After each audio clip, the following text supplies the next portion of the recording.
Subscribe करें और bell दबाएं ताकि कोई खबर रह न जाए।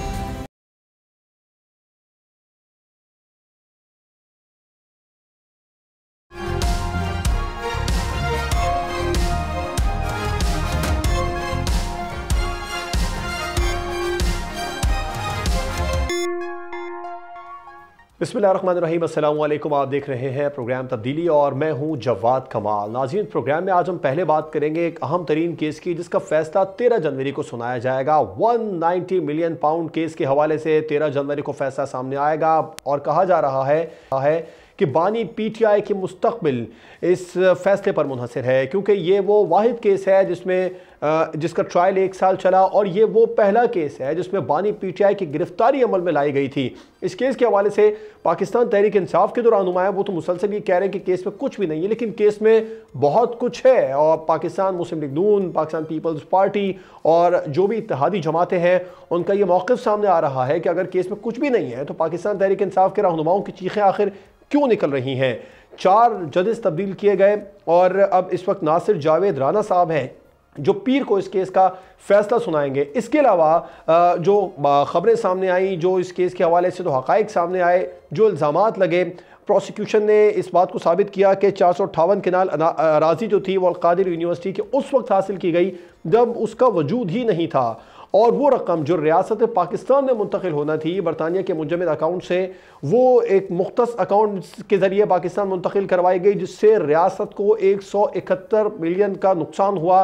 और ये बात है जो साबित करती है कि बानी पीटीआई और उनकी अहलिया बुशरा बीबी और उनके जो दीगर रफ़क़ा इस केस में शामिल थे, जिनमें फ़रज शहज़ादी का नाम सामने आ रहा है, जुल्फ़े बुखारी साहब का, शहज़ाद अकबर साहब का, ये वो लोग थे, ये तमाम लोग करप्ट प्रैक्टिसेस में शामिल करार पाए गए और करप्ट प्रैक्टिसेस में मुलविस करार पाए गए, जिसकी वजह से अब ये बातें सामने आ रही हैं कि जो फैसला आएगा वो मुमकिना तौर पर बानी पीटीआई के ख़िलाफ़ भी हो सकता है, जिसकी वजह से जो बानी पीटीआई की जानिब से, उनके वकला की जानिब से, ख़ुद पाकिस्तान तहरीक इंसाफ की जानिब से जो इस तमाम तर प्रोसिक्यूशन है और जजेस पर भी अदम एतमाद का इज़हार किया जा रहा है। क्या होगा फैसला, कुछ भी कहना कबल अज़ वक्त होगा। इसके कानूनी जो ऑप्शंस हैं पाकिस्तान तहरीक इंसाफ के लिए वो क्या होंगे, हुकूमत जो दावे कर रही है वो किस हद तक दुरुस्त है, इस पर प्रोग्राम में बात होगी। और प्रोग्राम में आगे चलकर हम बात करेंगे मुज़ाकराती अमल के हवाले से।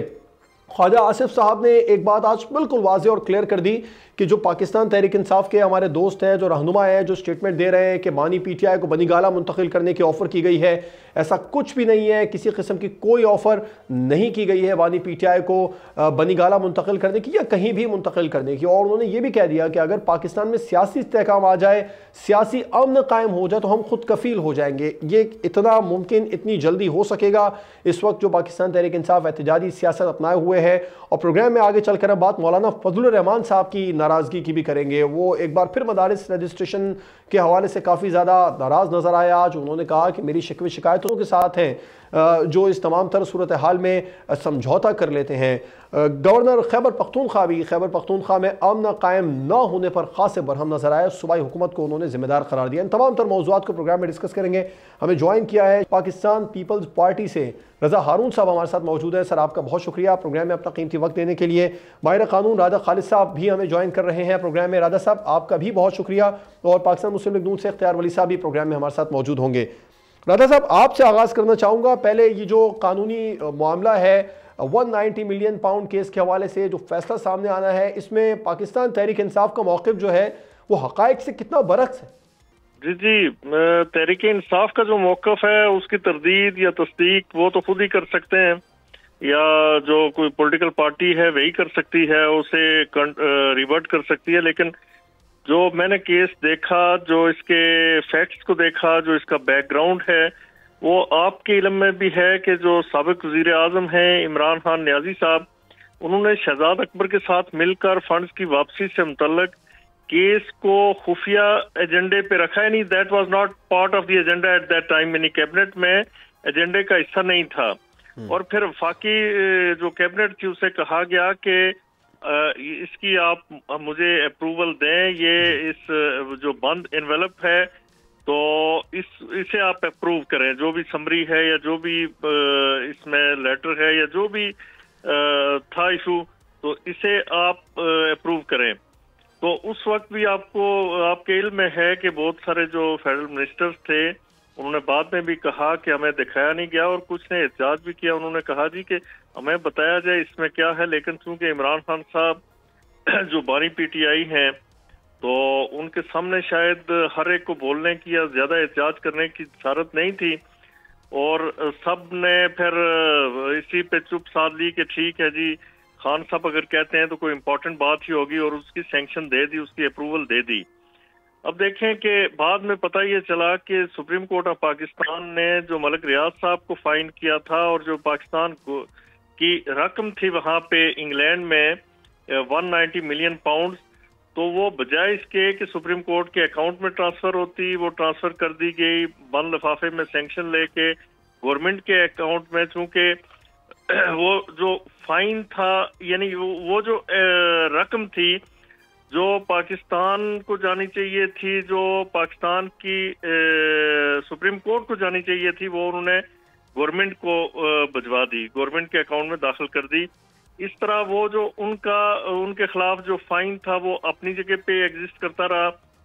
और आप देखिए कि उसके बदले में इमरान खान साहब ने मलिक रियाज साहब से जो मरात ली, जो उन्हें उस एहसान के बदले में जो अतियात की आड़ में मलिक रियाज साहब ने मादी फायदे और गैर मादी फायदे पहुंचाए, वो 458 कनाल की अराजी के साथ साथ 285 मिलियन रुपए भी हैं।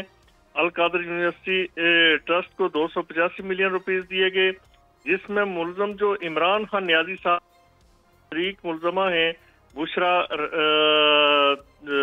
साहिबा, वो उसके ट्रस्टीज ठहरे। और आपको ये भी याद होगा कि इसके ट्रस्टीज में जुल्फी बुखारी भी हैं, इसके ट्रस्टीज में उस वक्त बाबर अवान साहब भी थे, और इसके ट्रस्टीज में शहजाद अकबर साहब भी थे।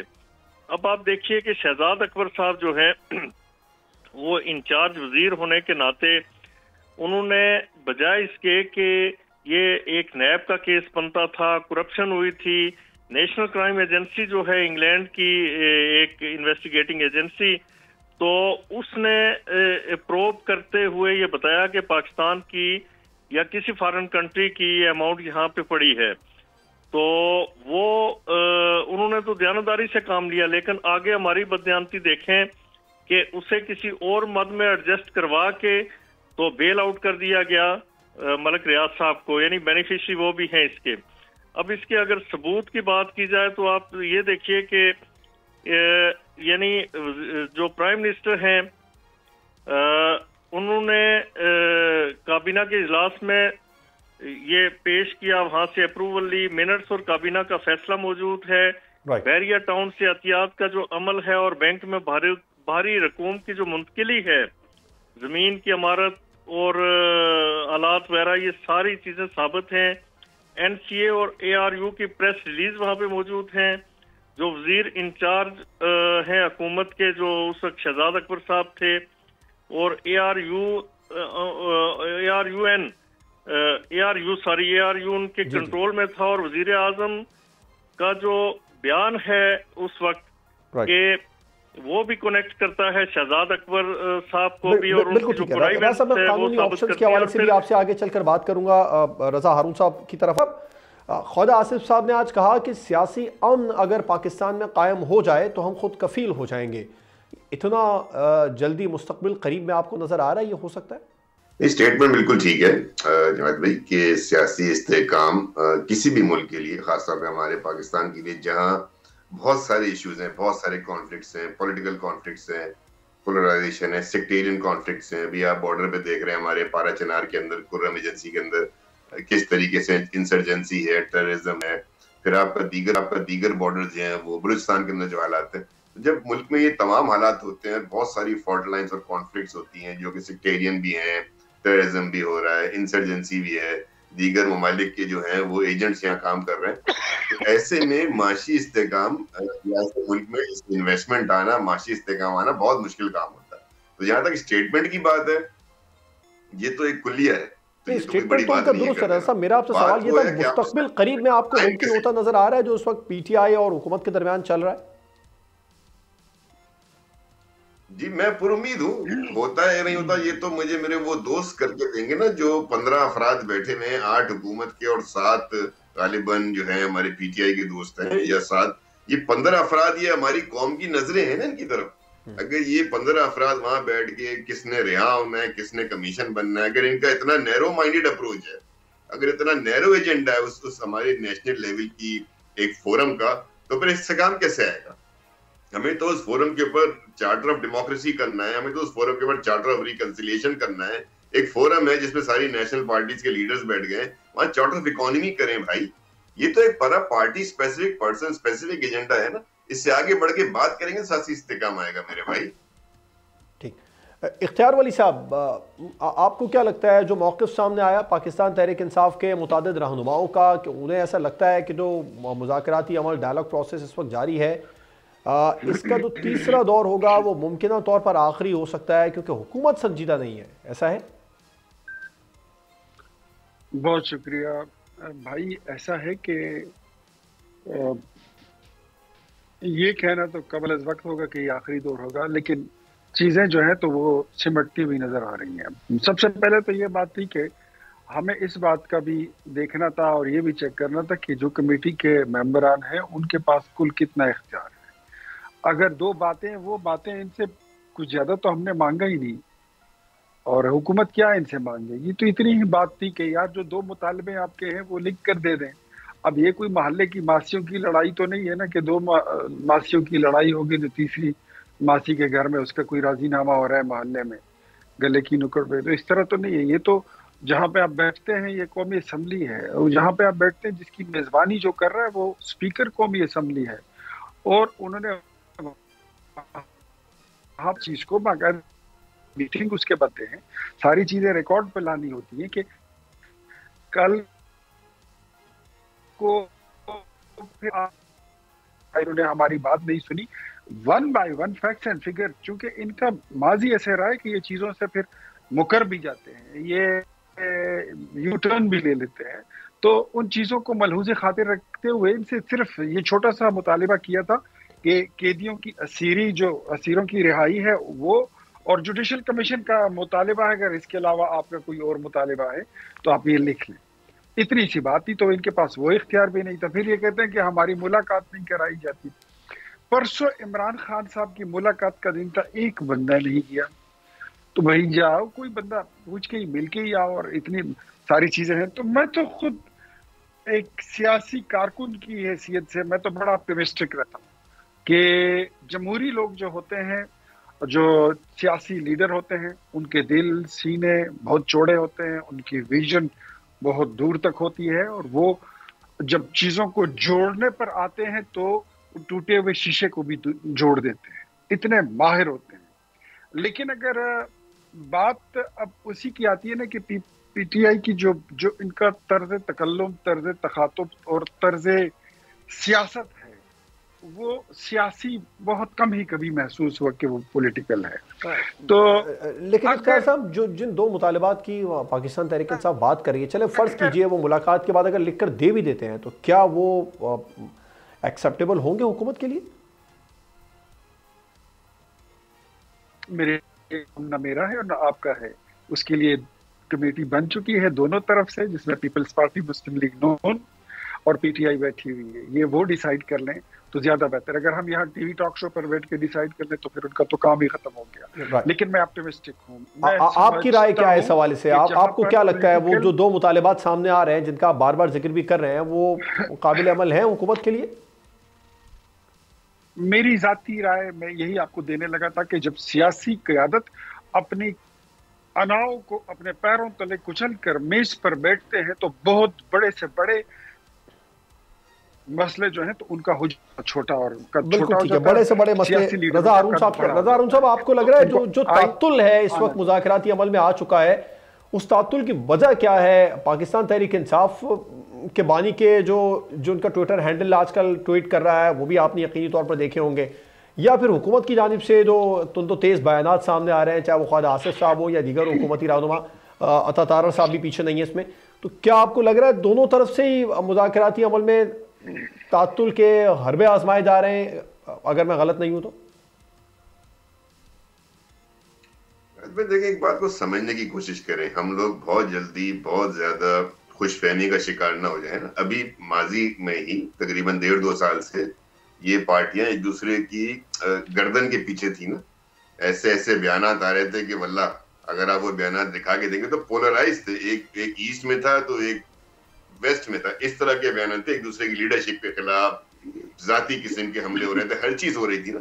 तो जब इतनी ज्यादा पोलराइजेशन और चार्ज पॉलिटिकल एटमॉस्फेयर हो, जहाँ डेडलाइन हो रही है, फाइनल कॉल हो रही है, कभी फाइनल कभी डेड कॉल हो रही है, कभी चढ़ाई हो रही है, तमाम चीजें भी अभी हो रही थी ना, चंद माह पहले की बात है। तो इतने ज्यादा टेंशन वाले दौर से, प्रेशर के दौर से जब आप निकल के टेबल पर आते हैं, थोड़ा वक्त लगता है, वो स्ट्रेस डेफिसिट होता है, थोड़ा वक्त लगता है। 2 मुलाकातों में आप देखिए ना, कोई बात ज्यादा नहीं हो सकती, वो इसलिए कि सामने बैठ के एक दूसरे का चेहरा हुआ है, देखा एक दूसरे को, ये आगे आहिस्ता आहिस्ता डिसॉल्व होता चला जाएगा और इसी जगह से आपको हल जो है ना इवॉल्व होते नजर आएंगे। आपके कामयाबी की बात बताता हूं मैं, 1 मिनट मुझे और दें। पीटीआई के चेयरमैन जो है, सॉरी जो पानी है, उन्होंने जब मुतालबात दिए तो उसके बाद एक डेडलाइन दी थी कि 31 जनवरी तक। आज मैंने सुना शिबली फराज साहब ने कहा कि वो भी छोड़ दी हमने। फिर उन्होंने बहुत सारी और बातें कहा हमने छोड़ दिया, बैठने को तैयार है। ये इसका मतलब है एक्सेप्टेंस आ रही है कि सड़क पे इंतशार फैलाने से, अफरा तफरी से मामला हल नहीं होंगे, टेबल पर होंगे। इसको मौका दें, इसमें जल्दबाजी ना करें, जल्दी ना करें। पीटीआई के दोस्त भी जल्दी ना करें और हुकूमत की तो बहुत तजुर्बेकार टीम बैठी, इनको तो बड़ा तजुर्बा है टेबल पे गुफ्तगू करने का। तो आहिस्ता आहिस्ता पहले तो कॉन्फिडेंस डेवलप हो ना दोनों के दरमियान, चाय पिए, बैठे, थोड़ी बातचीत करें। मेरे ख्याल में तीसरी और चौथी और 5वीं मुलाकात के बाद आप देखेंगे मसाइल भी होते चले जाएंगे और आपको मुल्क के अंदर एक सुकून की कैफियत मिलेगी। आपको लगता है रजा साहब, आपका सियासी तजुर्बा ये कहता है कि तीसरी के बाद चौथी और 5वीं मुलाकात भी होनी है? क्योंकि पीटीआई के मुतादिद रहनुमा ये कह रहे हैं कि तीसरी मुलाकात ही आखिरी हो सकती है। अरे नहीं यार, ये सब कहने की बातें होती है ना, ये सब फिलर्स है, इसको छोड़ो यार, ऐसे थोड़ी होता है। अभी तो टेबल पे बैठे वही बात होगी, यानी कि टेबल वालों को ही मामला हल करने दें। बाहर वाले जो हमारे अदाकार हैं ना, वो थोड़ी देर के लिए, जो एक्स्ट्रा अदाकार हैं, वो थोड़ी देर के लिए अपनी अपनी खामोशी सीजफायर करें और टेबल में मामला होने दें। तीसरी, चौथी, 5वीं मुलाकात होगी। लेकिन कभी कभी हमने देखा है कि जो बाहर वाले अदाकार हैं या साइड रोल प्ले करने वाले हैं, उनका रोल भी बड़ा अहम हो जाता है फिल्मों में। तो ये कोई लीडरशिप का काम है ना। हमने मुज़ाकरात कामयाब बनाए और मुझे पता है कामयाब हो जाएंगे। मैं जिस तरह की चीजें देख रहा हूँ, सर आप अगर कह रहे हैं मुज़ाकरात कामयाब हो जाएं तो सबसे बड़ा मुतालिबा, सबसे पहला मुतालिबा है पाकिस्तान तहरीक इंसाफ का, वो हुकूमत के लिए इम्प्लीमेंटेबल है इतनी आसानी? एक बात की जाओ लिख के दे दो।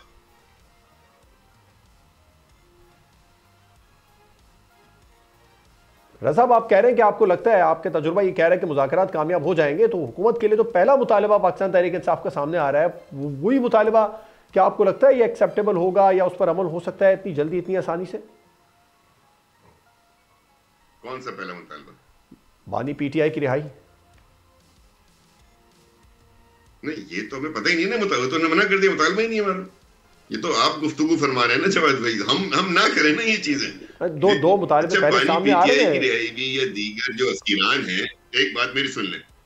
देखिए, यही टेक्निकलिटीज होती है, टेबल पे तय होती है। कोई वहां पे कोई बादशाह थोड़ी हमारे मुल्क के अंदर के बादशाह बैठा है, गुनाह माफ कर देगा, सजा माफ कर देगा। नहीं, एक अदालती निजाम है, एक पार्लिमानी निजाम है।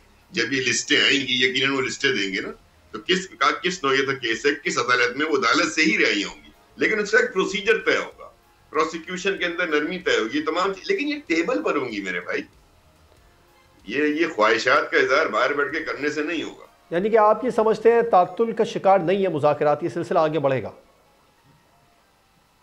नहीं, ऐसे ही होते हैं बड़े मुज़ाकरात, फंसे मुज़ाकरात ऐसे ही होते हैं। अभी तो आप देखिएगा कि अभी तो इसके अंदर और पॉइंट्स आएंगे। ये तो 2 नुकात से शुरू हुआ है ना मामला। अभी तो गवर्नमेंट ने बात करनी ना, कभी मुल्क में हमें स्टेबिलिटी भी चाहिए ना, हमें चार्टर ऑफ इकोनॉमी करना है, चार्टर ऑफ डेमोक्रेसी करना है, चार्टर ऑफ रिकंसिलिएशन करना है। अभी तो ये सब गिव एंड टेक होना है ना। मुज़ाकरात किस चीज को कहते हैं बड़े भाई?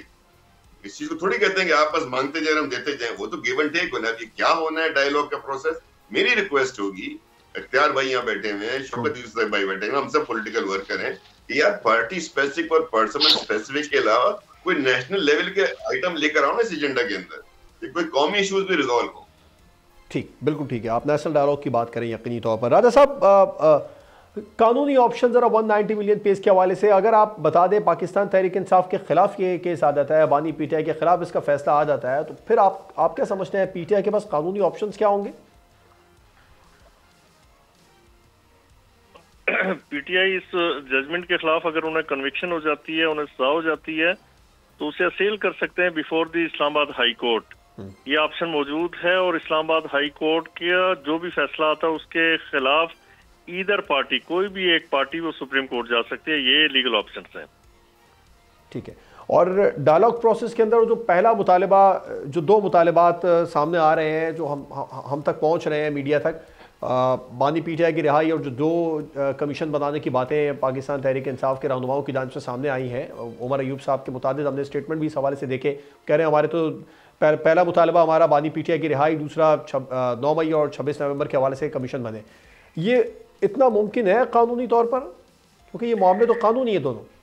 देखिए, पहली बात जो ये है कि ये तो स्टेट के पास खैर अख्तियार होता है कि 494 है सेक्शन क्रिमिनल प्रोसीजर कोड की, कि किसी तरह की भी वो प्रोसिक्यूशन, क्रिमिनल प्रोसिक्यूशन वो विड्रॉ कर सकते हैं, केसेस वापस ले सकते हैं। ये तो इसका कानूनी हल है। दूसरा ये होता है कि आप कोर्ट में जाते हैं, अगर आपके खिलाफ डेफिशिएंट एविडेंस है, सफिशिएंट एविडेंस अवेलेबल नहीं है, कोजेंट और कन्विंसिंग एविडेंस नहीं है आपके खिलाफ, तो आप फिर वहां पे एक्विटल की एप्लीकेशन मूव करके तो अपने आप को एक्विट करवा सकते हैं।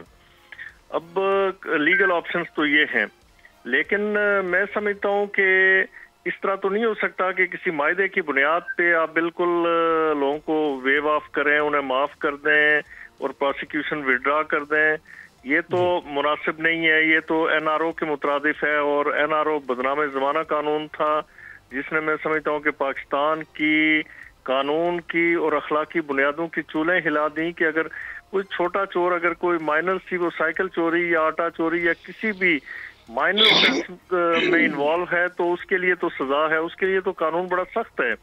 लेकिन आप अरबों खरबों की चोरी करें, इस मुल्क को लूटें, पैसे बाहर मुंतकिल कर दें, फिर एनआरओ करके तो आप आके तो मराद भी एंजॉय करें, स्टेटस भी एंजॉय करें, हुकूमत के मुनासिब भी एंजॉय करें। ये अनफॉर्चुनेट है, ये नहीं होना चाहिए। कानून की हुक्मरानी ही है कि बड़े के लिए भी वही कानून और छोटे के लिए भी। बिल्कुल ठीक है, बड़े के लिए और छोटे के लिए एक ही कानून होना चाहिए, यही पाकिस्तान के लिए भी बेहतर। मुझे ब्रेक पर जाना है और ब्रेक के बाद हम डिस्कशन को कंटिन्यू करेंगे।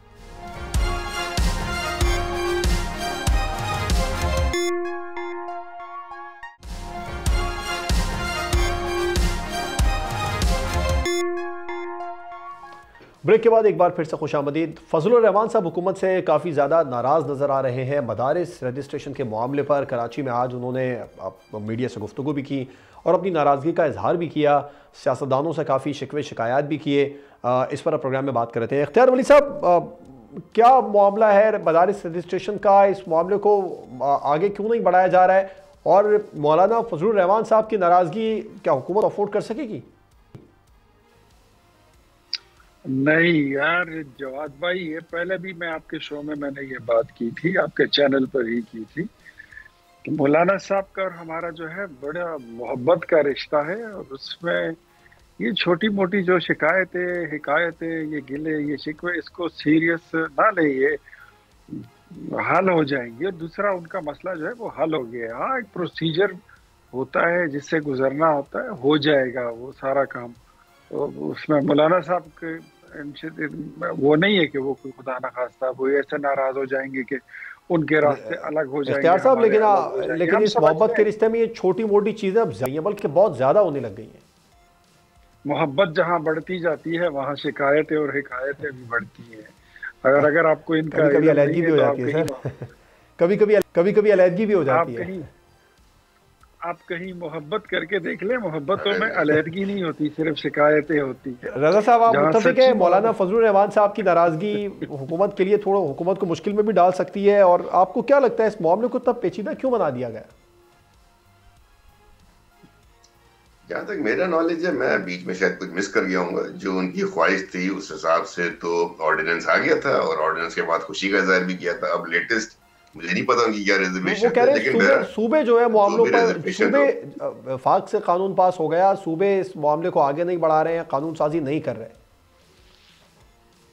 सूबे तो सूबाई असेंबली तो पाबंद नहीं है ना, सूबे हमारी 18वीं तरमीम हो चुकी है ना, तो कहीं ना कहीं तो लॉबिंग करनी पड़ेगी ना। ख्वाहिश के मौलाना साहब बहुत एहतराम, उनका बहुत एहतराम, लेकिन ख्वाहिश पे तो सारे काम नहीं होते। उनका जहां तक डोमेन था, जिस बिल की उन्होंने बात की थी, वो कौन का था। अब जब सूबाई लेवल पे आएगा तो सूबाई असेंबलियों का काम है ना, तो वो सूबाई असेंबली में उनको लॉबिंग करनी पड़ेगी, जाके समझाना पड़ेगा। उनका मौक़िफ़ अगर दुरुस्त होगा तो सूबाई असेंबलियां मान लेंगी। ये कानून साजी की बात है, नाराजगी की बात ठीक है, उनका शिकवा हो सकता है कभी ऑटोमेटिक क्यों नहीं हो गया, लेकिन मैं समझता हूँ कि हमें फिर यहाँ ये ख्याल रखना चाहिए कि 18वीं तरमीम के बाद सूबाई खुद मुख्तारी है, और तालीम का शोबा खासतौर पर तालीम से मुताल्लिक उनका ये प्रॉब्लम है, जो उनका इशू है, वो उनको जो है ना वो तमाम सूबाई लेवल को उठाना पड़ेगा। राइट। शौकत वसा साहब ने भी पाकिस्तान तहरीक इंसाफ से हमें शो में ज्वाइन किया, बहुत शुक्रिया सर अपना कीमती वक्त प्रोग्राम में देने के लिए। ख्वाजा आसिफ साहब ने, मैं आप ये मौलाना फजलुर रहमान साहब के मामले पे आपसे बात करूंगा मदारिस रजिस्ट्रेशन की, लेकिन ज़रा ख्वाजा आसिफ साहब ने आज एक स्टेटमेंट दिया है। उन्होंने कहा है कि जो पाकिस्तान तहरीक इंसाफ का मौक़िफ़ है कि बनी गाला मुंतकिल करने की ऑफ़र की गई है बानी PTI को, और कहीं और मुंतकिल करने की ऑफ़रें की जा रही हैं, ऐसा कुछ भी नहीं है। ये सिर्फ पाकिस्तान तहरीक इंसाफ बयानबाजी कर रही है, सोशल मीडिया पर ये सारी बातें फैला रही है, कोई रिलीफ की बातें नहीं हो रही। सबसे पहली बात तो ख्वाजा आसिफ जिनका आप जिक्र कर रहे हैं, ये बेचारा वो कहता है ना, गैरों की शादी में अब्दुल्ला दीवाना। जिस शख्स की हैसियत और औकात ये है कि हर बार वो फॉर्म 47 पे जीतता है। सर आपके तमाम तर एतराज़ात के बावजूद भी इस वक्त वो वज़ीर दिफा हवाबाजी है पाकिस्तान के।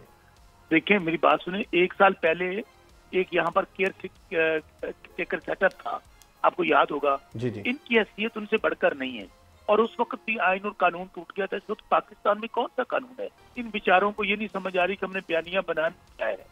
ये सिर्फ हम बार बार आपको कहते थे मुज़ाकरात इससे करने का फायदा को नहीं होगा। आज मैं सुन रहा था इनकी वो टीम, पता क्या कहती है, वो कहते हैं कि बताएं हमने तो कह दिया था मुलाकात करवाएं।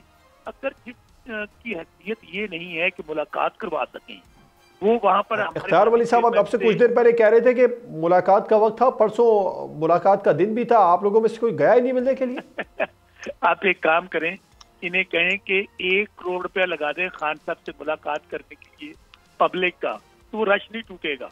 ये क्या बात करते हैं लोग, तो तरसते हैं खान साहब का चेहरा देखने के लिए, फिर इनको डर और खौफ किस बात का है? तो खान साहब को इन्होंने सियासी तौर पर बंदे सलाखत किया हुआ है, 280 से ज्यादा मुकदमात हैं वहाँ पर। जब जमानतें होने लगती हैं तो राना नावला कहते हैं कि हम किसी न किसी और मुकदमे में गिरफ्तार कर लेंगे अगर हमने टेन्योर पूरा करना है। ऐसा भी नहीं है शौकत बसरा साहब, ऐसा भी नहीं है। हमने नहीं देखा अडियाला जेल के बाहर आवाम की बड़ी तादाद बानी PTI से मिलने के लिए पहुंच गई हो। 1 करोड़ देके कैसे मिलेंगे? फ्री में मिलने के लिए नहीं आ रहे आजकल तो हालात। मेरे भाई मैं देखिए गुजारी में वकील भी हूँ, हमारे तो वुकला को नहीं मिलने दिया जाता, उनकी फैमिली को नहीं मिलने दिया जाता, उनकी फिर हम अदालतों में दरखास्तें देते हैं, फिर वहाँ पे जाकर। आप तो आवाम की बात कर रहे थे ना कि 1 करोड़ रुपए लगा दे, मैं कह रहा हूँ आजकल तो फ्री में भी कोई नहीं पहुँच रहा वहाँ पे। आप लोग तो जब जल्द से जल्द होगा भी। आप मेरी गुजारिश सुन लेना, यही बातें हम सुनते थे कि PTI हिस्ट्री, इमरान खान अब इनका टिकट को नहीं लेगा, अब आवाम जो है उन्हें छोड़ गए, पार्टी तोड़ ली, निशान छीन लिया, जुल्म जबर, कागजात नामजदगी दाखिल नहीं करने दिए गए, कैंपेन नहीं करने दी गई। क्या हुआ? लोगों ने कहा जान अल्लाह दी वोट खान दा। 8 फरवरी को एक रेफरेंडम हुआ पाकिस्तान के अंदर, 9 फरवरी को डाका डाल लिया गया, 8 फरवरी पीछे रह गया सर। अभी तो फिलहाल तो पार्टी में जो कुछ चल रहा है वो भी सबके सामने है, जो सलमान अकरम राजा साहब और शेर अफजल मरवा साहब के दरमियान में चल रहा है, बैरिस्टर गौर साहब, ये तमाम तरह जो स्टेटमेंट है वो सबके सामने है। अच्छा, बड़ी पार्टियों में ना पाकिस्तान, मैं फिर कह रहा हूँ कि इमरान खान इस वक्त पाकिस्तान है, तहरीक इंसाफ 90-95% पाकिस्तान को रिप्रेजेंट करती है। तो ये कौन सा कोई परवेज मुशर्रफ की पार्टी है या लाड़काना की पार्टी है या रायवंत की पार्टी है कि नस्ल दर नस्ल लोग आते हैं? इख्तलाफ नहीं हो सकता, इख्तलाफ राय जमहूरियत का हुस्न है।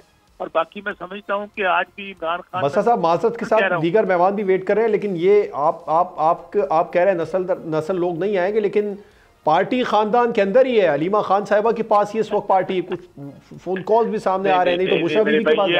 ये आप डंडी नहीं मार रहे, आप डंडा मार रहे हैं। बात ये है सर, अलीमा खान साहिबा की जो हालिया उनकी जो इस वक्त व्हाट्सएप चैट लीक हुई है, उसमें तो कुछ बातें बिल्कुल सामने आ चुकी है। यानी कि अगर चैट लीक करने पर और 2 नंबर काम करने पर बात आ गई है, तो मेरे ख्याल में खान साहब को इनको जाके ना, इतने जो सारे बेचारे चले हुए कारतूस हैं, जो सियासी बधाई अदाकार हैं, इनको सियासी यतीम कहता हूँ मैं, इनको खान साहब से जाके माफी मांग लेनी चाहिए।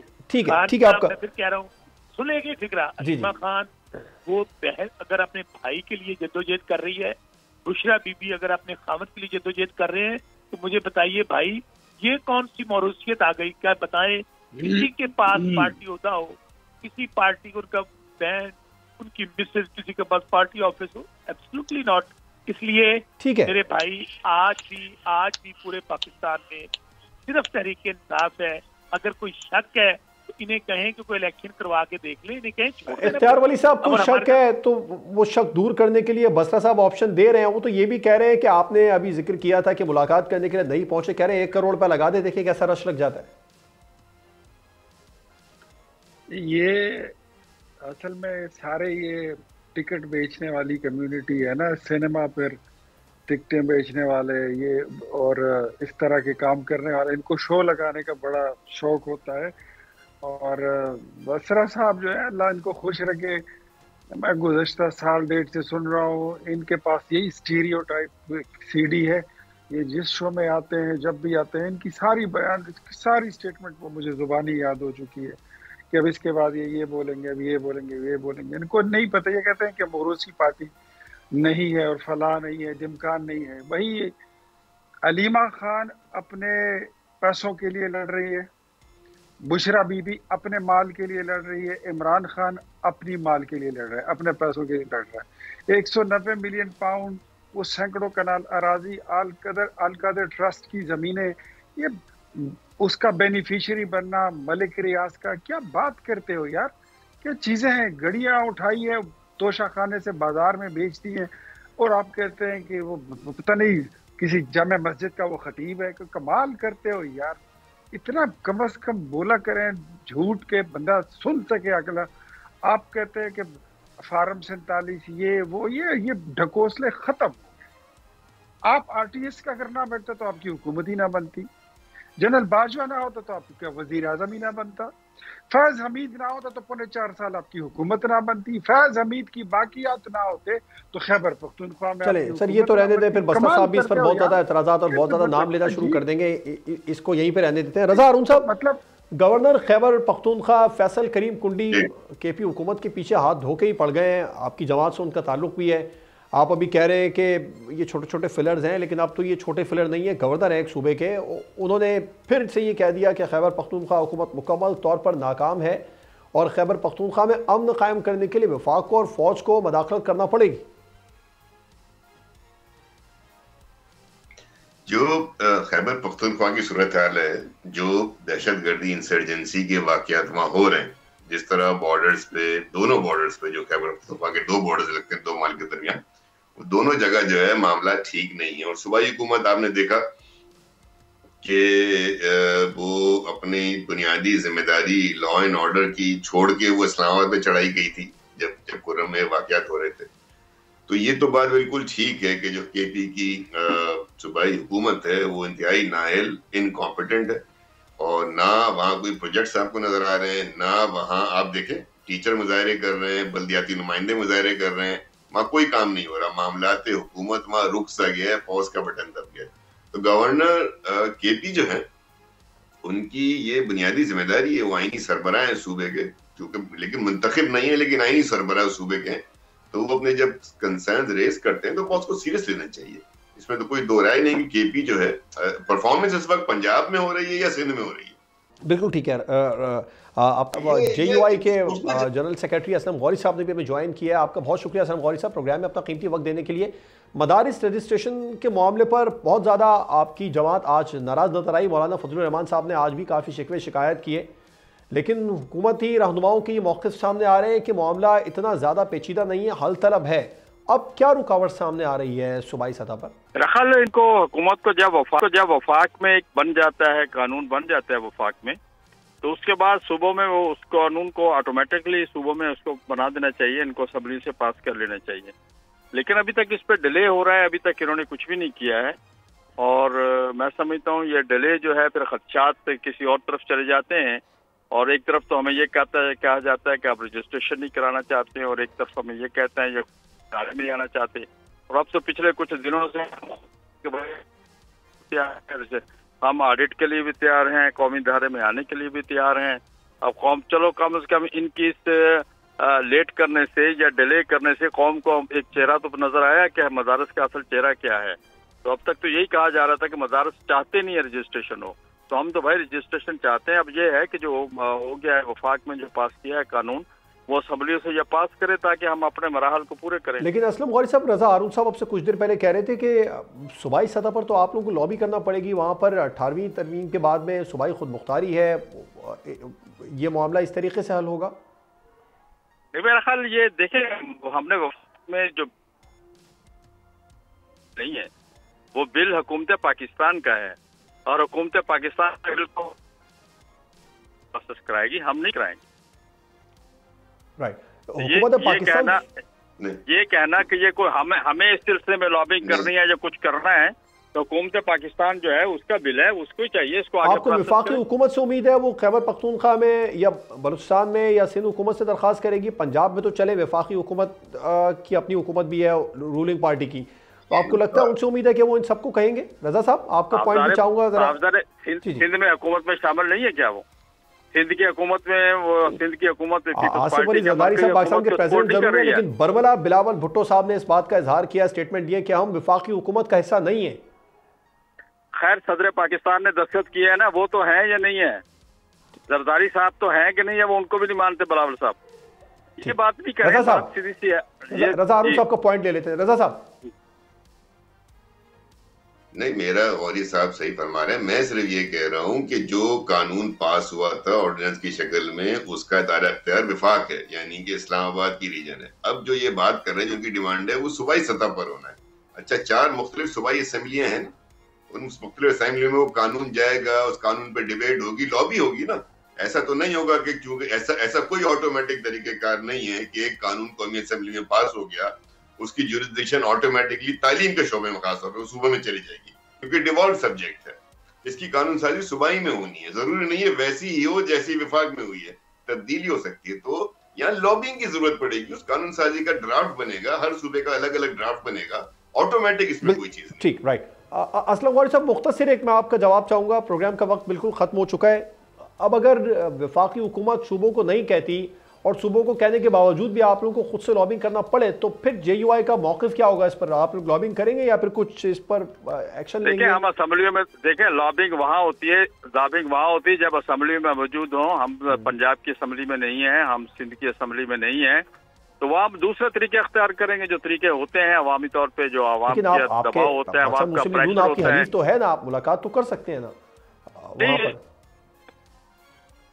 मुलाकात है, बिलावल साहब खुद आए थे चल के मौलाना साहब के घर पे। बिलावल साहब ने खुद उस वक्त कहा था कि मैं इसको करवाऊंगा, और अभी तो मेरा ख्याल है ये अपना गवर्नर सिंध भी आए थे, उन्होंने भी हमारे मौक़िफ़ की तायीद की थी, और ये सब लोग आए थे हमारे पास, उन्होंने तायीद की है। और दूसरा बात यही है ना कि अब आपको चारों सूबाई असेंबलियों में, चाहे बेशक बिलावल साहब से मिले, जरदारी साहब से मिले, शहबाज शरीफ साहब से मिले, वहां से इंस्ट्रक्शन आएंगी ना, वहां से होगा। अब ये क्या अंडरस्टैंडिंग है, ये बड़े लीडर्स की बात है। फजल रहमान साहब के लेवल के लीडर हैं, नवाज शरीफ साहब, जरदारी साहब, बिलावल साहब, शहबाज शरीफ साहब, ये उन लोगों के दरमियान तय होगा। वो तय करके उसी को लॉबिंग कहते हैं। बिल्कुल ठीक है, जहाँ इनके नुमाइंदे नहीं है वहाँ इंस्ट्रक्शंस आएंगी लीडर। बिल्कुल ठीक है, आपका पॉइंट सामने आया। रजा हारून साहब, इख्तियार वली साहब, शौकत बस्ता साहब और असलम गौरी साहब प्रोग्राम में हमारे साथ मेहमानों का बहुत शुक्रिया। प्रोग्राम आपने देखा नाजरीन, वो मुज़ाकराती अमल हो, मदारिस की रजिस्ट्रेशन का मामला हो, या फिर किसी भी सूबे में अमन व अमान के क़याम का मामला हो, सियासी रस्साकशी पाकिस्तान के मफाद में किसी सूरत नहीं है। इजाज़त दीजिए, अल्लाह हाफ़िज़।